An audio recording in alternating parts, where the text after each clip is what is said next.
What's going on, Vikings fans? Welcome into the show. My name is Patrick Seatman, and coming up on today's show, we're going to talk about what our good old friend Dianna Russini had to say about J.J. McCarthy as she dropped another amazing article. You guys are going to absolutely love this. You won't get triggered at all, I promise. So we'll talk about Russini had to say here in a little bit. And then also on the second half of today's show, PFF came out with their full grades for the Week 5 game between the Vikings and the Browns. So we'll go over some of their best grades for the Vikings offensively and defensively, then also some of their worst grades. I will say I disagree with a lot of these. PFF's had a weird year, so we'll talk about that here in a little bit. But let me ask you guys this, since this will be the conversation we'll start off with. J.J. McCarthy, Carson Wentz. I think probably 75% of the fan base believes J.J. McCarthy should start when he is fully healthy, but let's see what you guys are saying on today's show. Should J.J. McCarthy start when he is fully healthy? If you think yes, go down there, hit that thumbs up icon. But if you disagree with that, if you think it should be Carson Wentz the rest of the way, explain your thoughts and comment why in the comments section. All right, let's talk about it. Dianna Russini talking about our good old 22-year-old quarterback, J.J. McCarthy, and she just had another one of those quotes where it just makes you just start raising your eyebrow at who are these sources she has in the NFL and the Vikings organization. This is what Russini had to say. The medical staff projected a 4 to 6 week recovery, and Coach Kevin O'Connell has been clear that McCarthy won't play until he's had a full week of practice. To this point, he hasn't returned in any capacity, not even on a limited basis. That reality has led to some raised eyebrows around the league. A few have wondered whether Minnesota might be hiding behind McCarthy's injury to buy more time after the first-year starter struggled in Week 2 against the Falcons. But O'Connell's track record suggests otherwise. Since arriving in Minnesota, he's been transparent, steady, and consistent when it comes to injury updates.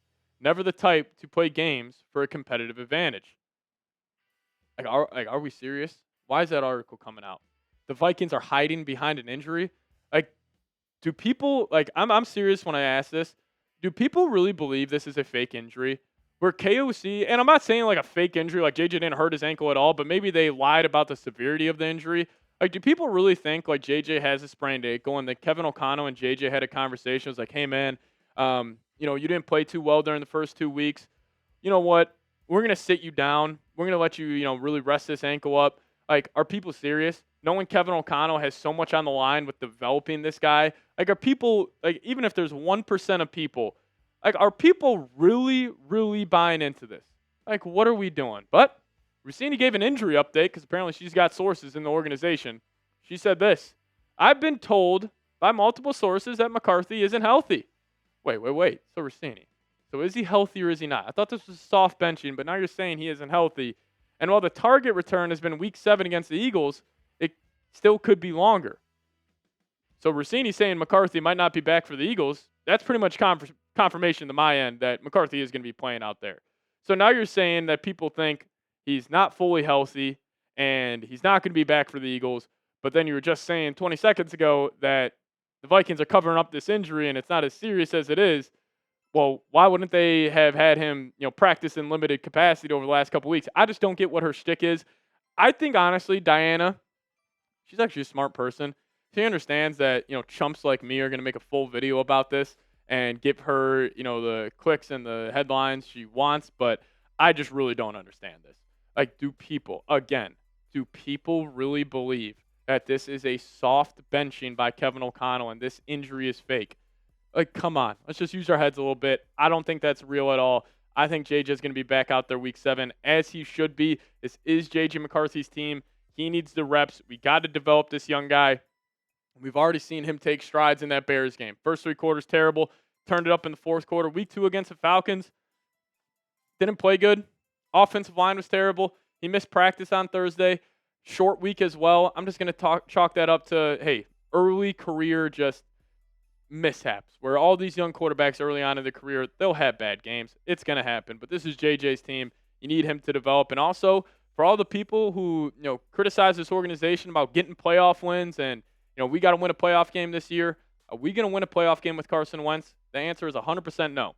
I'm not saying we're for sure going to win a playoff game with J.J. McCarthy, but our best chance is for J.J. to be the starter right away, get those reps, and hopefully, not in mid-October he is peaking, but hopefully J.J. December rolls around and he's playing some good football. But, hey, if you guys disagree with me, I'm not saying I'm right. I don't have the word of the gospel here. So if you guys could, pick a quarterback for me. Give me an 11 for Carson Wentz, or give me a 9 for J.J. McCarthy. Now we'll dive into the PFF grades here from PFF in just a second. But before we do so, today's show is brought to you guys by PrizePicks. Now, you and I make decisions every day, but on PrizePicks, being right can get you paid. So don't miss any of the excitement this football season on PrizePicks, where it's good to be right. And if you guys download the PrizePicks app today, plug in that promo code CLNS, will hook you guys up with $50 in lineups after you play your first $5 lineup. Now, PrizePicks is the only app that offers stacks, meaning you can pick the same player up to 3 times in the same lineup. Want to pick more on Josh Allen's pass yards, rush yards, and touchdowns? Now you can. Pick them all in the same lineup only on PrizePicks. And if you follow other PrizePicks players directly on the app and copy their lineups in one click, whether it's a friend, celebrity, or just someone's picks who you like, you can hit the follow button and check out every lineup they create in the new Feed tab on PrizePicks. So download the PrizePicks app today and plug in that promo code CLNS. Get $50 in lineups. After you play your first $5 lineup, that's promo code CLNS to get $50 in lineups. After you play your first $5 lineup, and shout out to PrizePicks for sponsoring today's show. PrizePicks, it's good to be right. All right, let's dive into the best and worst PFF grades from the Week 5 game against the Cleveland Browns. Obviously, the Minnesota Vikings struggled throughout the majority of that game. In a rock fight game with a bad football team, but with all the injuries, all that matters was the Vikings coming out on top. And the best defender from Week 5, according to the PFF, was the guy Javon Hargrave, posting an 87.6 overall grade. I agree with that one. Like, you felt Hargrave yesterday. He had 4 pressures. I actually thought he was fantastic against the run. Let me actually look up. I just want to see his exact run grade from yesterday's game because I saw he had 4 pressures.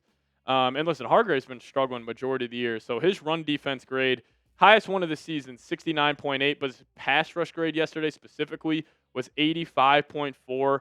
Had 3 tackles total, had 2 stops in the run game as well, and they also had 4 pressures. So hell of a job by Javon Hargrave. And then Jonathan Greenard, this guy's just a stud. Had 6 pressures yesterday, 75.8 overall PFF grade. This guy's just an animal. I feel bad for him. I think he's got 1 sack on the year. It really feels like he should about 3 or 4. But then again, sacks are obviously a good stat to evaluate edge rushers. I'm not saying they aren't, but they aren't the full story. I think if you just looked at the sack total, you would think Greenard's having a bad year. In reality, I think he's been just as good as he's been over the last couple of seasons. And then Josh Metellus, Swiss Army knife, he looked great, 74.3. And then LDR, he was popping yesterday. He had a great game on a couple of huge run stops late, and he posted a 71.1 grade. And then Dallas Turner, 71.0. Finally, Dallas Turner gets a good grade from PFF. They've been just completely hoeing him lately. But it's good to see DT get a good grade there. But the worst and the lowest graded defenders on defense, Eric Wilson getting a 34.8 overall grade. Not good there. This one I don't understand at all. Byron Murphy Jr. getting a 49.1 grade. I thought Murphy was pretty good yesterday. I think Murphy's been pretty solid this entire season. Him and Isaiah Rodgers have really impressed me. The pass defense has been pretty damn good for the Vikings, so I don't necessarily agree with that one. Jonathan Allen was all right. I mean, I guess I kind of agree with the 55.5 overall grade. He didn't really pop too much when I was going back and watching the film, so I can agree with that one. Theo Jackson, I thought he was good. I kind of disagree with that. And then Harrison Smith, limited snaps. I think he played 20 this past week, which was his highest total so far this season. He had a huge play on Dylan Gabriel late in that game, but a 59.6, probably correct there. And then offensively, I don't know how you didn't give Jefferson a 90-plus grade yesterday. He was damn near perfect. This guy was making big-time plays. He truly put the team on his back. If 18 wasn't there yesterday, Vikings probably lose that football game 20-6. But you ended up winning the game because 18 was in the lineup. So he looked absolutely fantastic. The most dominant non-quarterback in the league. He just makes the life of a quarterback so much easier. And just throw him the football. If you're a quarterback, you look like a good quarterback. And then Christian Darrisaw was nails yesterday. Obviously on a snap count, but CD, grateful he's a Minnesota Viking. That was a hell of a pick by Spielman. 74.5. Jordan Addison, solid as well. Carson Wentz graded out pretty damn well, 67.1. Obviously, got a huge boost for that late game-winning drive. And then Jalen Nailor. Nailor's been fantastic this year. I will tip my cap to Jalen Nailor. This guy, we were killing him this offseason. Just gives it drop issues. He had that hand injury, but he has almost made Adam Thielen unplayable because you got to get speedy out there on the football field. So I thought he looked pretty good. But this is where I have a problem. The second worst PFF grade for the Vikings yesterday was Blake Brandel, 41.0. Couldn't disagree more. I actually thought Brandel had a pretty solid game. And again, when I was going back and watching it, like, I think an offensive lineman, if they have a good game, it should be you don't even notice them. You didn't notice Brandel. Like, he didn't get beat a whole lot. Now, I will say Joe Huber got beat a couple of times, so he probably deserved that 40.8. But I didn't understand Brandel.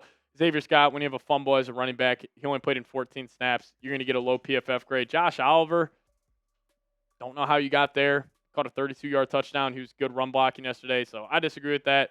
Adam Thielen, limited action, but I can't see why they gave him a low grade. But overall, PFF has had a weird year.